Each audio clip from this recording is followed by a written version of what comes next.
Child, when they were but babes, I had already lived dozens of lifetimes. Old is a word you use for worn shoes.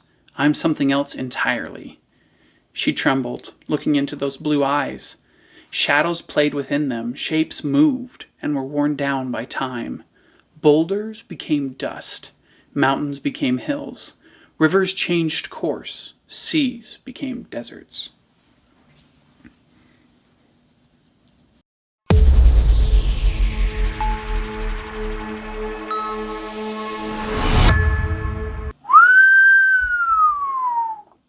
But as old as Wit is, he has to have a lot of history, and unfortunately we don't really know much about that history. We'll talk about what we do know about Wit's history in other videos. In this video, we're just focusing on what we know about his age, his appearance, and his abilities.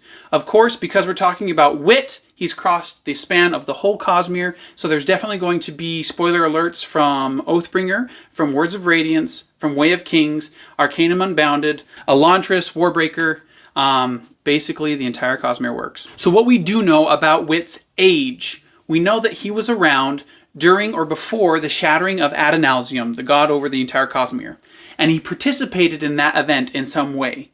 He talks about knowing At, Ruin's vessel, and Raze, the vessel of Odium, before them taking up the shards of Adonalsium. The shattering happened about 11,000 years, or roughly 11,000 years before the current arc in the Stormlight archive. Do we know how long he existed before the shattering? We don't. Thousands of years? 10 years? We know that it was enough for him to have influence in that event, but was he a 10-year-old? Or was he thousands of years old at that point in time? Either way, he's old. Wit's appearance. What's funny about Wit's appearance is that he's constantly wearing disguises so that he can get past the minions of Odium or others. But we, as the readers, get special benefits in his description that Brandon always seems to give us, or specific phraseology so that we know that it's Wit. That, and he's probably insulting someone in the midst of a philosophical discussion. We always get told that Wit has an angular face or he has sharp features, all lines and peaks. He also seems to originally have had white hair, but on Roshar his hair is always black, and they even use the word jet black sometimes. And he always seems to wear black. It's how Kaladin confirms with Azure that it was Wit that helped them hide their soul casting in Kholinar during Oathbringer. He was an odd fellow. I've had interactions with him before. Angular features, Kaladin guessed. Quick with an insult, silly and straight, somehow all at once. You know him, I see, Azure said. What I love about this interchange between Azure and Kaladin is that Azure is saying that she's had interactions with Wit before. Azure's only been on Roshar for a little while, so those interactions with him probably happened while she was on Nalthis, and that we probably haven't seen. It's Wit, so maybe we can't be completely positive, but it probably happened during the sequel to Warbreaker, which is the forthcoming Nightblood that Brandon has told us he's going to publish. It's also Wit's distinct features or appearance that help us know that one of Wit's former names is Cephandrius. This comes in the very first interlude in the first book, Way of Kings, when Ishik, the Pure Laker, the fisherman, who steps slowly, is looking for someone for 3 different foreigners. No foreigner like this one you mention, with his white hair, clever tongue, and arrow-like face, has been seen. This key or hint as to Wit's appearance is very important because part of the epigraphs, now the epigraphs are the little starts to each chapter that Sanderson is so fond of and that are intriguing and confusing and oh so juicy for lore fans like myself. In Way of Kings, Words of Radiance, and Oathbringer, the epigraphs, there's a correspondence between Cephandrius and several other shards and other people of import in the Cosmere. So that phraseology clues us in on some of Wit's history and his purpose or mission, just under another name. In the first letter in the Way of Kings, the author of the letter, Cephandrius, says he is being chased by members of the 17th Shard, or the foreigners that we see with the Ishik interlude in the Way of Kings, confirming that Wit or Hoid is indeed Cephandrius. These letters are one of the biggest clues that we have to Wit's true motives, and these letters will have a video all on their own. Wit's abilities. So Wit is powerful, like really powerful.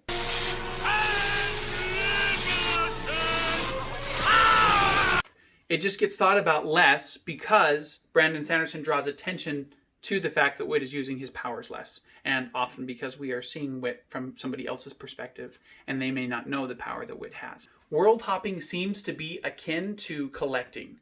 Chris from Arcanum Unbounded seems to collect information about the planets and their magic systems or their investiture. Murray seems to collect all those trophies. Wit appears to be collecting power. We knew a little bit here and there about Wit's power, and then Sanderson dumped it on us in the epilogue in Oathbringer. It was kind of like this show-off piece for Wit, and I loved it. Before Oathbringer, we knew very little about Wit's powers. We see in the epilogues of The Way of Kings and Words of Radiance a few clues, but nothing really concrete. So starting chronologically, in The Way of Kings, when Wit is storytelling to Kaladin, and also when he storytells to Kaladin in the Words of Radiance, we see that he's able to use some form of shapes and images, as well as play music back to himself with an echo. Whether this is an ability that Wit has or that the flute has itself, we don't know. But these are also powers that don't seem to be from the revealed Cosmere, and must be from other worlds that we haven't seen yet. In the epilogue of Words of Radiance, not only does Wit's perspective tell us that he is not from Roshar, but one interchange with Yasna particularly intrigues me greatly as to his abilities. He looked down as she twisted her shard blade, rotating the tip, still pointed at him. I'd be surprised if that little knife of yours possesses me any real threat, Colin. You can keep waving it about if you want, though. Perhaps it makes you feel more important. This is a shard blade, something that the fused are even willing to fight for to retrieve, and Wit calls it a little knife, and that it doesn't really pose him any real threat. Does he have some blanket invulnerability, or does that specifically apply to Spren and shard blades? We don't know. Knights with all of their healing could not say that same of other knights' shard blades. Either way, that is some power. Moving on, in Mistborn's Secret History, Kelsier has a small interaction with Wit, whom is described then as the Drifter. Now, chronologically, this is definitely way before the Stormlight Archive series, but in Release of Publishing, this is the next thing. Interestingly here is that Wit and Kelsier get into good old fisticuffs, and Kelsier describes Wit as being exceptionally strong. Maybe that's not the highest of his powers, but it is worth knowing. More importantly, in Mistborn's Secret History, after going through the perpendicularity at the Well of Ascension, Kelsier witnesses Wit consume a bead of Lyracium, or that kind of concentrated essence of preservation that we see Elend consume later in the Well of Ascension to save his life. This bead makes both Elend and Wit Mistborn, giving Wit the ability to burn all metals. This, interestingly enough, is restated in Wit's letter to his old friend in the epigraphs in The Way of King. Let me first assure you that the element is quite safe. I have found a good home for it. I protect it safely, like I protect my own skin, you might say. I find it interesting that he calls it the element here, as if it is an established thing that they knew they were talking about, this bead of Lyracium that preservation had made, as if it had been a source of debate before. Also, classic Wit, saying he protected like his own skin.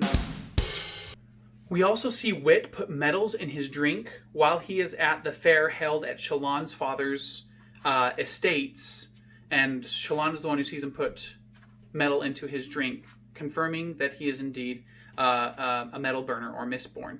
Not to mention all the time that people feel good around him when they're talking to him. There's probably some brass or zinc burning going on around Wit, which is why people feel so good when he's giving them those pep talks. So definitely a Mistborn. The next that we see Wit in Oathbringer, he is in Kholinar, kind of hoping to encourage the downtrodden in Kholinar with his storytelling. As he tells the story of Mishim, we see him using what is apparently sand mastery, and which he also might have used when he was telling stories to Ciri and Lightsong in the Court of Gods on Nalthis in Warbreaker. Finally, in the Oathbringer epilogue, we get to see Wit use many of these same powers as well as some others. Two powers that are really of intriguing interest to me displayed here. One, he mentions that he's absorbing the pain of the people in Kholinar and letting it reflect in him. I don't think that this is some metaphor, but a literal power that Wit possesses, though what it actually is, we don't quite know yet. He also knocks out a tooth and loses some hair, stating that both would grow back while his healing is repressed.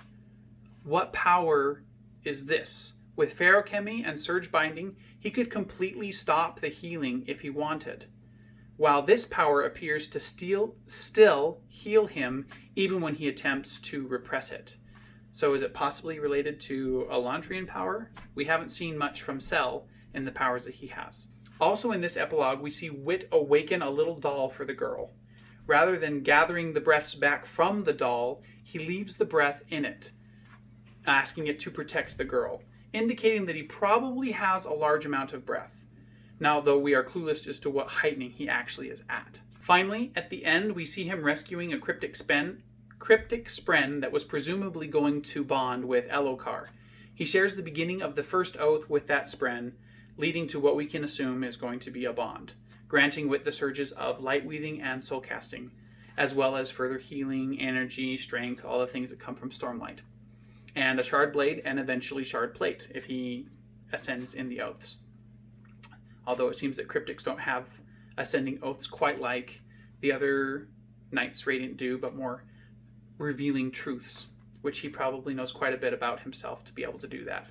He had great respect for Shallan's ability earlier in the book when he asked for help in recreating the story of the girl who stood up, and now it appears, or the girl who looked up, and now it appears that he has that light weaving ability as well. These are the abilities that I am able to glean from the series, though we can almost be certain that he has acquired other things from other worlds that we don't know about yet. Plus, his knowledge of the Cosmere allows him to use objects in ways that other people probably aren't able to, or they wouldn't think of. Or he has simply collected powerful objects that he can use, like his flute that he used with Kaladin in the Way of Kings. Let me know if you've recognized any other powers that Wit has in the series. Please, no words of Brandon. That is so destination before journey. That's my rundown of Wit's age, appearance, and abilities. Please stay tuned and subscribe if you haven't, because we're definitely going to have more videos about Wit's objectives and his history and his mission. Thanks again, and I'll catch you guys later.